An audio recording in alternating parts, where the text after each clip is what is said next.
I pulled my dusty pickup into the gravel driveway of the Broken Arrow Ranch, my chest tightening as I saw the sold sign swaying in the evening breeze. 3 months. That's how long I'd been gone, working oil rigs in North Dakota to pay for Dad's medical bills. 3 months since I'd held his weathered hand as cancer finally claimed the toughest cowboy I'd ever known. The ranch house looked smaller somehow, its white paint more chipped than I remembered.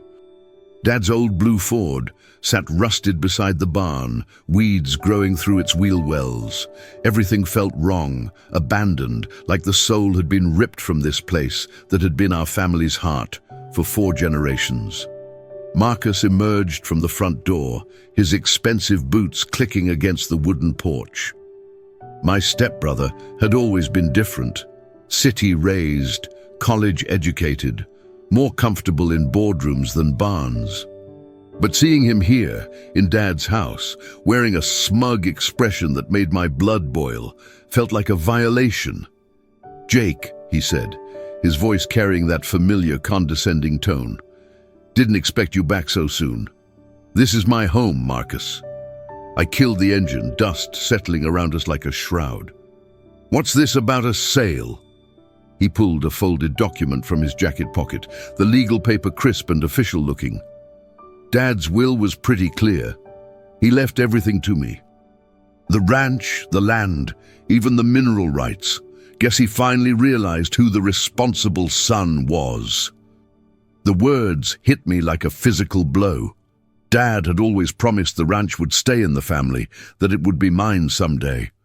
We'd talked about it just weeks before he died, his voice weak but certain. Something was wrong here. Terribly, impossibly wrong. I snatched the will from Marcus's hands, my fingers trembling as I scanned the legal jargon. There it was, in black and white.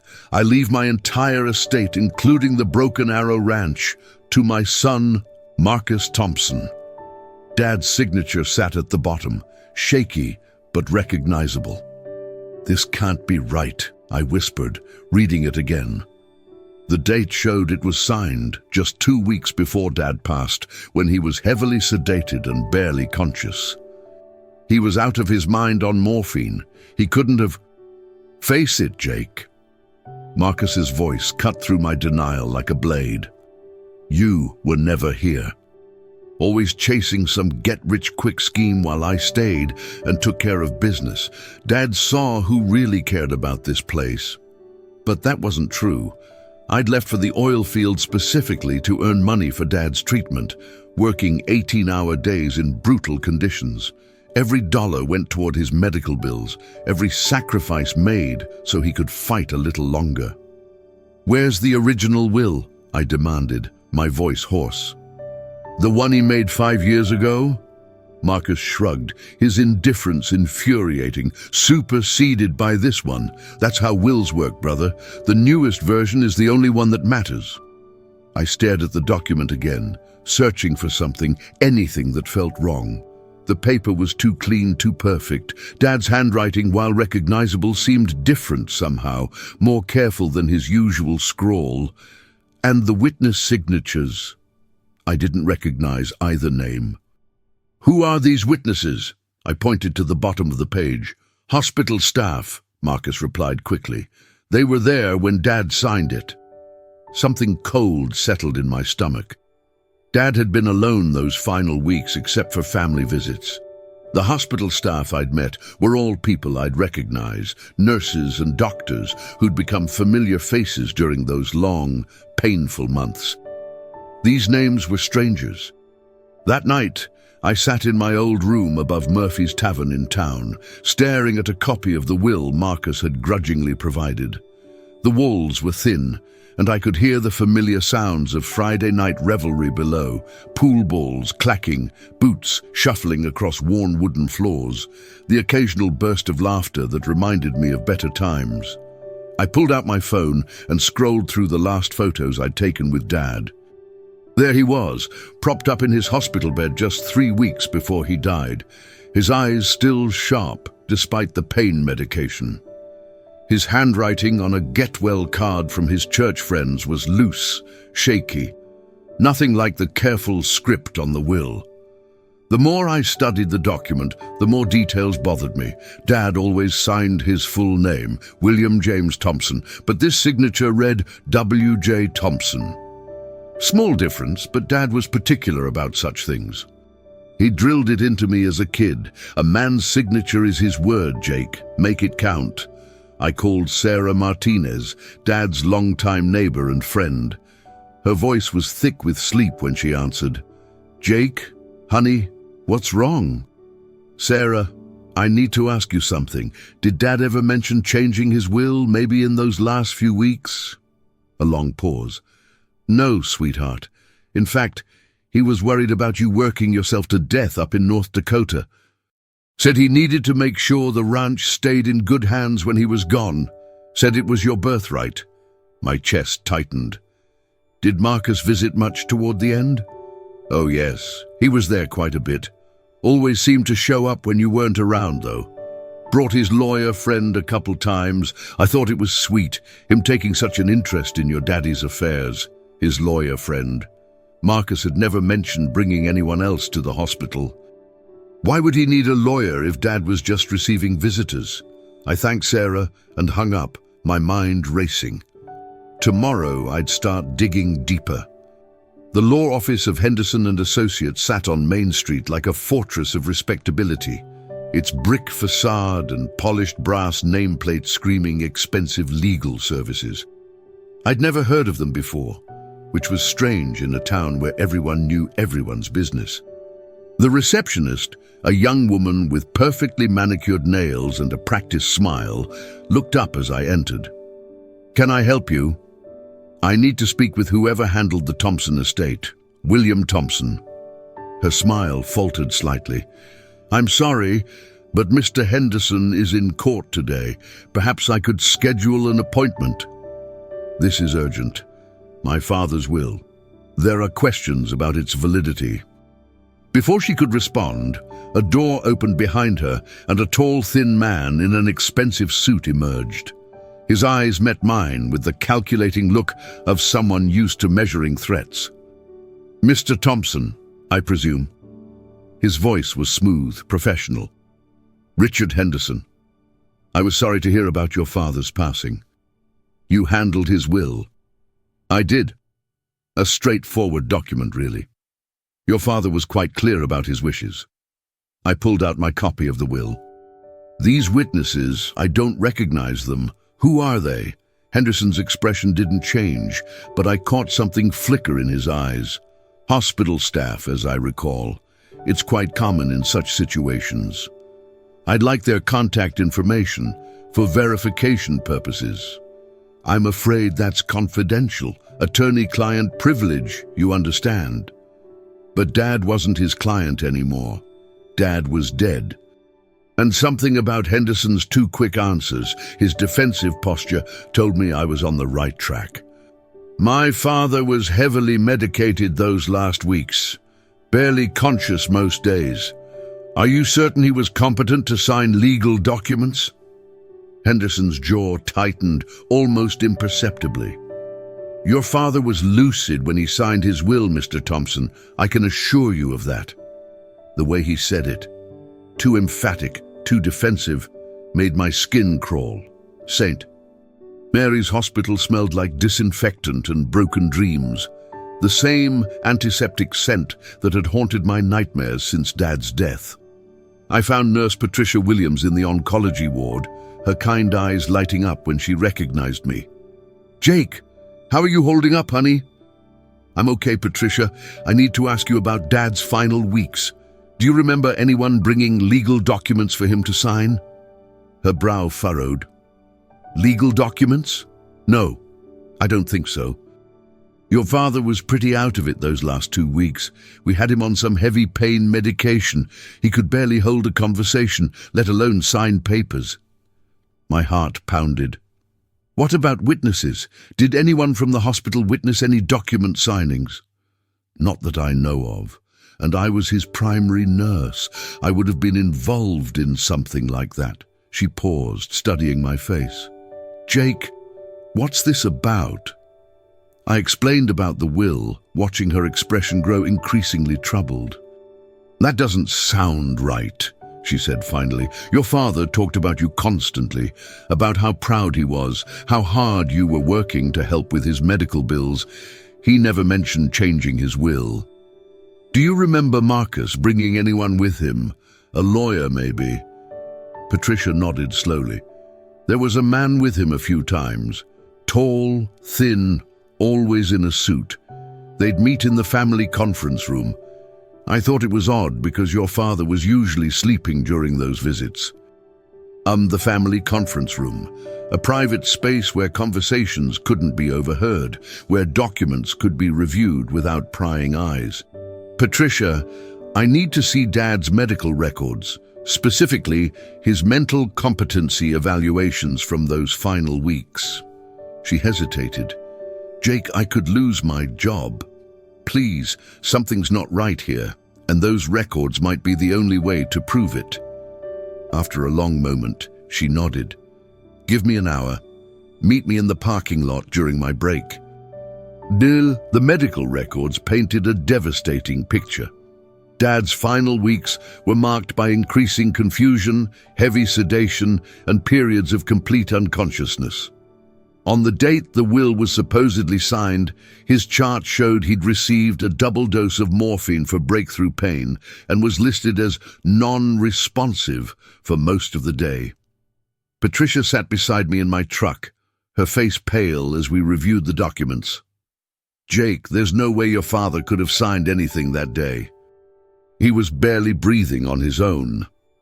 But there was more. The visitor log showed Marcus had been there that day, along with R. Henderson, attorney.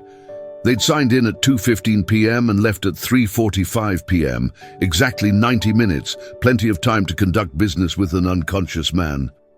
"This is fraud," I whispered, the word tasting bitter in my mouth. "They forged his signature while he was unconscious." "There's something else," Patricia said quietly. "I wasn't supposed to see this, but I was checking on your father around 3:30 that day. The door to his room was cracked open, and I heard voices. Marcus was talking to someone about making sure the signature looked right, and something about no one questioning it later." My hands gripped the steering wheel until my knuckles went white. "Why didn't you say anything?" "I thought I'd misunderstood. And honestly, I was focused on your father's care, not family business. But now..." She shook her head. "Jake, you need to take this to the police." I stared at the medical records, thinking about Marcus's smug confidence, Henderson's defensive answers, the too perfect will that had stolen my family's legacy. But I also thought about Dad's words from years ago. "Sometimes, son, a man has to handle his own problems." "Not yet," I said finally. "First, I need to find that original will. The real one." Patricia squeezed my shoulder. "Be careful, Jake. If they're willing to forge a will, there's no telling what else they might do." The ranch house felt like a tomb as I approached it the next morning, using the spare key Dad had always kept under the loose board on the back porch. Marcus's BMW was gone, probably at his real estate office in town, arranging the sale of my birthright. Inside, everything had been disturbed. Dad's study, once organized with military precision, looked like it had been ransacked. File cabinets stood open, papers scattered across the floor. Someone had been looking for something, and they'd been thorough about it, but they didn't know about Dad's hiding places like I did. I went to the old roll-top desk in the corner, running my fingers along its underside until I found the hidden catch. A small compartment opened, revealing Dad's most important documents: birth certificates, insurance papers, and there, a manila envelope marked "Last Will and Testament" in Dad's careful handwriting. My hands shook as I opened it. The document inside was dated 5 years ago, exactly as I remembered. Dad's signature was bold and clear: William James Thompson. And the contents were exactly what he'd always promised. The ranch left to me, with provisions for Marcus to receive a fair cash settlement from the sale of some outlying acreage. But there was something else in the envelope. A letter addressed to me in Dad's handwriting, dated just 1 month before he died. "Jake, if you're reading this, something's happened to me and Marcus has probably pulled some kind of legal trick. I've been watching him, son. He's been asking too many questions about the will, bringing that lawyer friend around. I don't trust him. This is the real will, the one that matters. Don't let him steal what your great-grandfather built. The ranch belongs to you. Dad." Tears blurred my vision as I read his words. Even in his final weeks, fighting cancer and drowning in pain medication, Dad had been trying to protect me, trying to warn me. I photographed everything with my phone, then carefully returned the documents to their hiding place. Now I had proof. But I needed more than just the original will. I needed evidence of the forgery. Back in town, I sat in my truck outside Henderson's office, watching the comings and goings of small-town legal business. My phone buzzed with a text from Marcus. "Closing on the ranch tomorrow at 2 p.m. Thought you should know. Tomorrow." Less than 24 hours to expose the fraud and save my family's legacy. I called Tom Bradley, an old friend who'd become a private investigator after his army service. Within an hour, he was sitting across from me at Murphy's Tavern, studying copies of both wills. "This is good work," he said, examining the forged document. "Professional-level forgery. But look here." He pointed to a subtle difference in the ink color. They used a different pen for the signature than the rest of the document, and the paper stock is slightly different from your father's usual legal documents. Can you prove it? With the right equipment, absolutely. But we need to get our hands on the original forged document, not just copies. I told him about the closing tomorrow, about Henderson's nervous behavior, about the medical records proving Dad's incompetence on the signing date. Tom leaned back, a grin spreading across his weathered face. "Jake, I think we can nail these bastards, but we'll need to be smart about it, and we'll need backup." "What kind of backup?"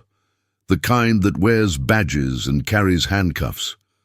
We spent the next 2 hours planning. Tom would contact Detective Sarah Chen at the county sheriff's office, someone he'd worked with before who specialized in fraud cases. I would attend the closing as planned, but with a hidden recording device and the original will as evidence. "Remember," Tom warned as we parted ways, "don't tip your hand too early. Let them commit to the fraud completely before you reveal what you know. We want them caught red-handed." As I drove back to my motel room, I thought about Dad's letter, about his warning that Marcus would try something. Even dying, he'd been looking out for me, trying to protect the ranch that had been our family's heart for generations. Tomorrow, I'd make sure his sacrifice wasn't in vain. The closing was set for Henderson's conference room, a sterile space with polished wood and leather chairs that reeked of expensive legal services. Marcus sat at one end of the table, his buyer, a development company from Dallas, at the other. Henderson shuffled papers with the practiced efficiency of someone who'd done this many times before. I entered exactly on time, the recording device Tom had given me hidden in my jacket pocket. The original will was folded in my back pocket, along with Dad's letter and copies of his medical records. "Jake," Marcus said, his voice falsely cheerful, "glad you could make it. I know this is hard, but Dad would want the ranch to go to someone who'll take care of it." The buyer, a sharp-faced woman in a business suit, barely looked up from her documents. "This is just a formality, right? All the paperwork is in order?" Henderson nodded confidently. "Everything's been properly executed. The will is ironclad." "Before we proceed," I said carefully, "I'd like to review the will one more time, just to make sure I understand my father's wishes." Henderson's eyes narrowed slightly, but he slid the document across the table. I made a show of reading it carefully, noting every detail, while the recording device captured every word of the conversation. "This signature," I said, pointing to the bottom of the page. "It looks different from my father's usual signature. Grief can play tricks on memory." Henderson replied smoothly, "I can assure you, your father signed this document in my presence. And these witnesses, I'd like to contact them to verify." The room grew tense. Marcus shifted in his chair, and Henderson's jaw tightened. "That's not necessary," Henderson said.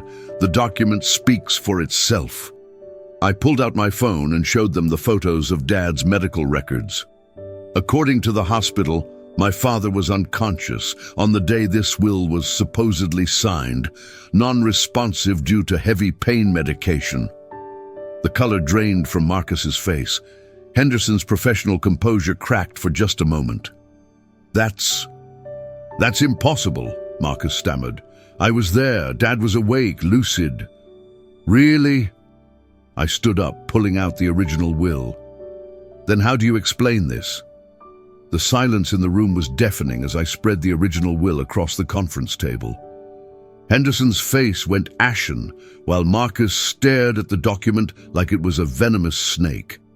"This is my father's real will," I said, my voice steady despite the adrenaline coursing through my veins. "Dated 5 years ago, properly witnessed and leaving the ranch to me, along with this letter written just a month before he died, warning me that Marcus might try exactly what he's done." I read Dad's letter aloud, watching Marcus's composure crumble with every word. The buyer from Dallas was already gathering her papers, clearly wanting no part of what was obviously a fraudulent transaction. "This is ridiculous," Henderson blustered, but his voice lacked conviction. "That document is outdated. My client's will supersedes." "Your client was unconscious when your will was supposedly signed," I interrupted, pulling out the medical records. "I have documentation proving William Thompson was non-responsive due to morphine administration on the date in question.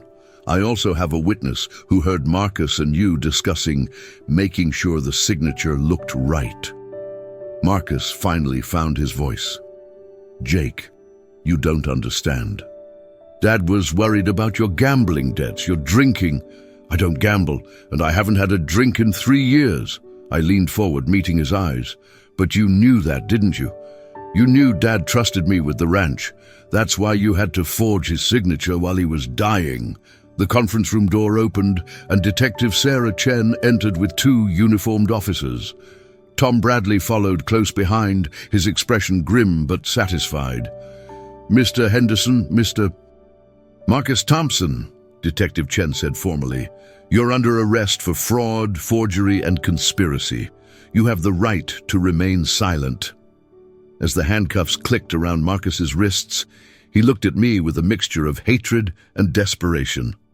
"You don't know what you're doing, Jake. The ranch is bleeding money. You'll lose it anyway." "Maybe," I replied quietly, "but at least it'll be my choice to make." 3 weeks later, I stood on the front porch of the ranch house, watching the sunrise paint the rolling hills in shades of gold and amber. The legal battles were far from over. Henderson and Marcus had both hired expensive lawyers and were fighting the charges, but the ranch was mine again, at least temporarily. The house felt different now, somehow both emptier and more alive than before. I'd spent the past weeks going through Dad's things, finding letters and photos that painted a picture of a man who'd loved this land with every fiber of his being. There were also financial records that confirmed what Marcus had said. The ranch was struggling, caught between rising costs and falling cattle prices.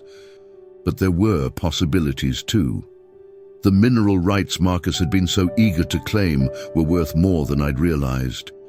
A natural gas company had been sniffing around, offering lease payments that could keep the ranch afloat for years. Dad had been negotiating with them before he got sick, another detail Marcus had conveniently omitted. Sarah Martinez stopped by most mornings now, bringing coffee and conversation. She'd been Dad's friend for 30 years, and she had stories I'd never heard about his struggles after Mom died, about his pride in my military service, about his dreams for the ranch's future. "He talked about you constantly those last months," she told me one morning, as we sat on the porch swing Dad had built for Mom decades ago.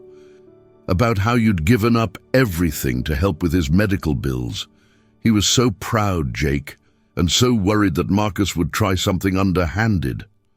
I sipped my coffee, thinking about the letter Dad had hidden for me, about his final act of protection even as cancer ravaged his body. I should have been here more. Should have seen what Marcus was planning.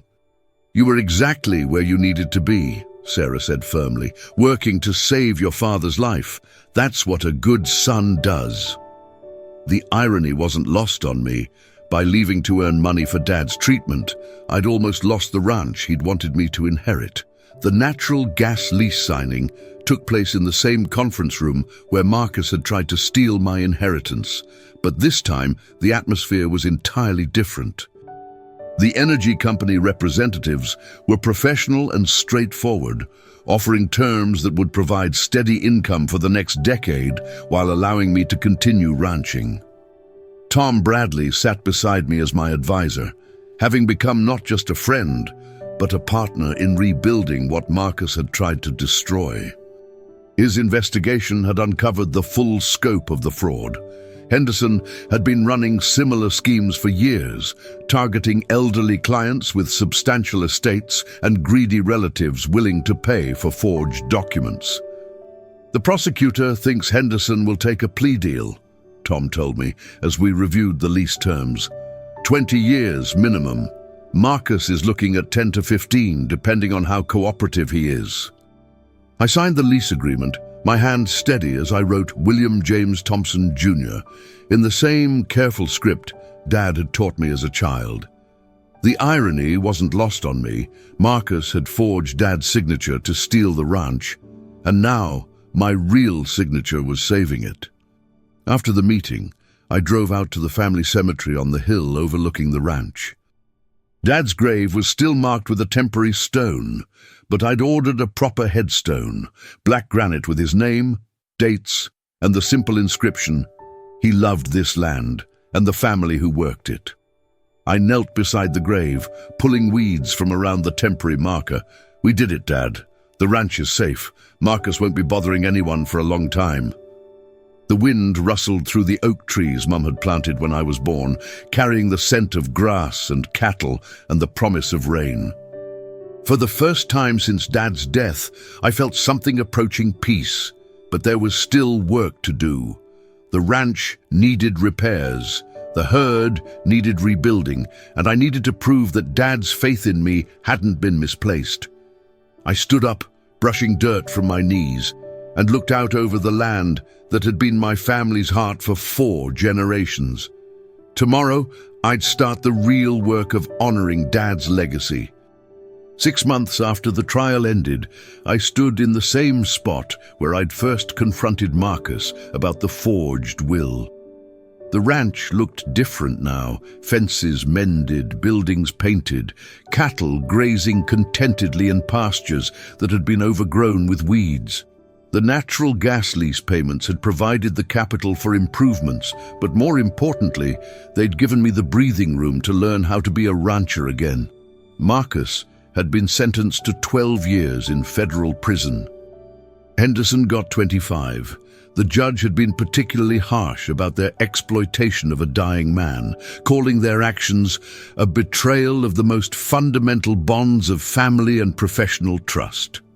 I'd visited Marcus once in prison, not out of forgiveness, but out of curiosity. He looked smaller somehow, diminished by the orange jumpsuit and the institutional setting. He'd tried to justify his actions, claiming he'd been protecting the ranch from my inevitable failure. "Dad never believed in me the way he believed in you," he'd said, his voice bitter. "I just wanted what should have been mine." But that was the thing Marcus had never understood. Dad's love wasn't about blood or biology. It was about values, about respect for the land and the work it demanded.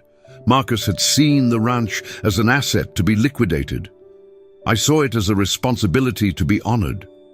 The headstone I'd ordered for Dad had finally been installed, and I visited it every evening after the day's work was done. Sometimes I'd tell him about the improvements I was making, about the new calves born that spring, about the plans I had for expanding the operation. Sometimes I'd just sit in the silence and feel his presence in the wind that moved through the grass. Sarah Martinez had become more than a neighbor. She was family now, the kind Dad had always said mattered more than blood. She'd helped me understand the business side of ranching, introducing me to other local ranchers who became mentors and friends. "Your father would be so proud," she told me one evening as we watched the sunset from the porch. "Not just because you saved the ranch, but because of how you've honored what it means."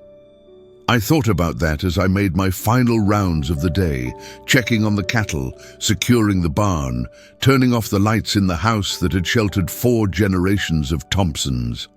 The ranch was more than land and buildings and livestock. It was a legacy of hard work, integrity and love for something bigger than yourself. Marcus had tried to steal that legacy with forged signatures and legal tricks. But the real inheritance, the values Dad had instilled in me, the connection to the land, the understanding of what it meant to be a steward rather than just an owner, that could never be stolen. As I turned off the porch light and headed to bed, I felt Dad's presence one more time, not as a ghost or a memory, but as a living part of everything I'd rebuilt. The ranch was safe, the family legacy secured, and tomorrow would bring new challenges and new opportunities to prove myself worthy of the trust he'd placed in me. The Broken Arrow Ranch would endure, just as Dad had always intended. And someday, God willing, I'd pass it on to someone who understood what it truly meant to call this place home.